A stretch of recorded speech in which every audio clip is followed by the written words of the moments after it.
group.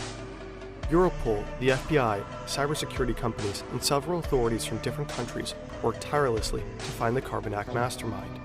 Little do they know he is hiding all the way across the globe, living a life in luxury. March 6, 2018. This is Dennis. He's Ukrainian, but now he lives with his wife and son in Alicante, Spain. He's a rather private person. He doesn't really leave the house. Right now, as per usual, he's coding new malware. He's one of the best of his trade. To keep a low profile, he does most of his spending in Bitcoin.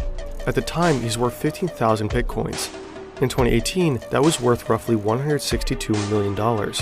Today, it would be more than $1 billion. But there are some things that Bitcoin can't buy. Not a lot of car or house sellers like to be paid in digital currencies. So he needs to use real money to buy these, which leaves traces. This is what tipped off the police. They start to follow the money and eventually realize who he is. His laptop is still on and unlocked. The forensic team immediately starts to collect evidence. The authorities will seize 2 BMWs and jewelry, valued at $500,000, and of course his Bitcoins.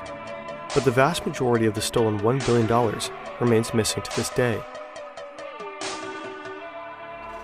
Dennis K. may have been the mastermind behind the Carbanak operation, but he certainly didn't work alone.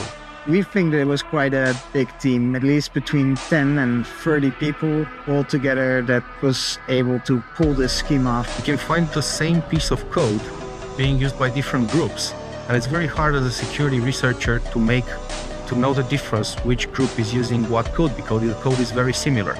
It's very hard to arrest a piece of code. In late 2018, 3 Ukrainians were arrested who were allegedly involved as well.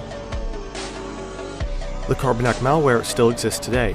The hackers who use it go by many names: Fin7, Joker's Dash, Carbon, and Cobalt Spider. Experts suspect that those Russian cybercriminals are given free rein by the Russian government in order to cause chaos in the Western world.